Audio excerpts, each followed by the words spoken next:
সামনে যেই ক্ষমতায় আসুক, আমরা আমাদের মৌলিক অধিকারগুলো আমরা বুঝে নিব তাদের কাছ থেকে। তো দেখা যাচ্ছে কি যে তারা আমাদেরকে কোনো স্পেস দেয় না পাশ করে যাওয়ার পরে। আপনার যেমন জামাত যেই প্রতিশ্রুতিগুলো দিচ্ছে, তাহলে কি হবে? জামাত তাহলে আমাদের সাথে বিট্রে করবে। যদি বিএনপি যে প্রতিশ্রুতিগুলো দিচ্ছে, তাহলে কি বিএনপি আমাদের সাথে বিট্রে করবে? তাই তো কথা, ঠিক? হ্যাঁ, এটাই হচ্ছে কথা আর কি। তো রাজনীতিক আমরা চাই না যে এত বছর পরে বা এত সালের পরে যে আমরা মানে দেখতে চাই না যে আমাদের সাথে কেউ কথা দিয়ে কথা রাখতেছে না। কারণ দিন কিন্তু আবারও আসবে ঘুরে ফিরে, এটা মাথায় রাখতে হবে আপনারা যারা রাজনীতি করবেন, যারা এমপি মন্ত্রী হবেন।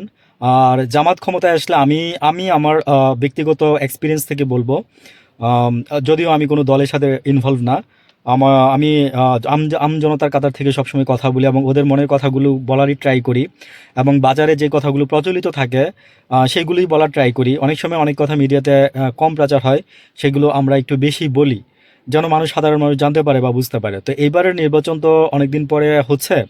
তো বলতে পারেন যে উম, উম, যেরকম হওয়ার কথা ছিল আসলে ইমেজটা ওইরকম নাই, কারণ মানুষ সন্দিহান যে নির্বাচন হবে তো শেষ পর্যন্ত। তা আমি আমার আরেকটা ভিডিওতে বলছিলাম যে আপনার যেদিন পর্যন্ত আপনি রেজাল্ট ঘরে তুলতে না পারবেন, হ্যাঁ, নির্বাচন হওয়ার পরে আপনি সেদিন পর্যন্ত বলতে পারবেন না। আর আমি আম, আরেকটা জিনিস আমি বলি যে ইসি সন্দিহান এবং মানে তারা নিজেরাই প্রকাশ করছে, বলছে যে মানে একই দিনে দুইটা ভোট নেওয়া মানে খুব টাফ হয়ে যাবে। হ্যাঁ ভোট না ভোট, তারপরে হচ্ছে আবার আপনার এই যে মানুষের যে সংসদ নির্বাচন একই দিনে দিতে হবে, করতে হবে।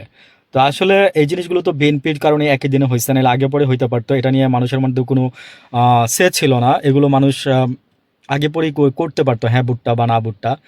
তো শেষ পর্যন্ত আমার কথা হচ্ছে কি যে যার শেষ ভালো তার সব ভালো, এটা মনে রাখবেন। বিএনপি যদি আপনার শেষটা যদি গুছাইয়া যদি ভালো করতে পারেন, আজকেও কালকের আগের দিনও দেখলাম হোম নাই, আপনার বিএনপি দুই গ্রুপের মধ্যে মারামারি করতেছে। তো নির্বাচনের মাত্র আছে আর দুই দুই সপ্তাহ, একটু সামান্য বেশি। এর মধ্যে যদি আপনারা এই এখনো মারামারি করেন, আপনারা স্বতন্ত্র এবং আপনাদের মনোনয়ন প্রার্থী মারামারি করতেছে। জামাতে কিন্তু এগুলো নাই, দেখছেন তো। আর আমি বললাম না যে মানে আমরা এবার পরিবর্তন চাচ্ছি, আমরা পরিবর্তন দেখতে চাই। তো যে কারণে আপনার এই যে 5টা ইউনিভার্সিটির নির্বাচনে দিয়ে আপনি সংসদ নির্বাচনে ছাত্র সংসদ নির্বাচন দিয়ে আপনার প্রমাণ হয়ে যায় আসলে দলে কারা, সামনে কারা আসবে। অলরেডি আমেরিকা সিগন্যাল দিয়ে দিচ্ছে, আমি বলবো।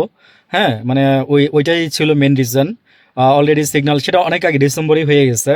তো আমরা জানছি এতদিন পরে আর কি। তো এই মিটিংগুলো গোপনীয়তা মেনটেন করে হয়, পরে এগুলো প্রচার করা হয় আর কি। ভালো থাকবেন সবাই, আসসালামু আলাইকুম।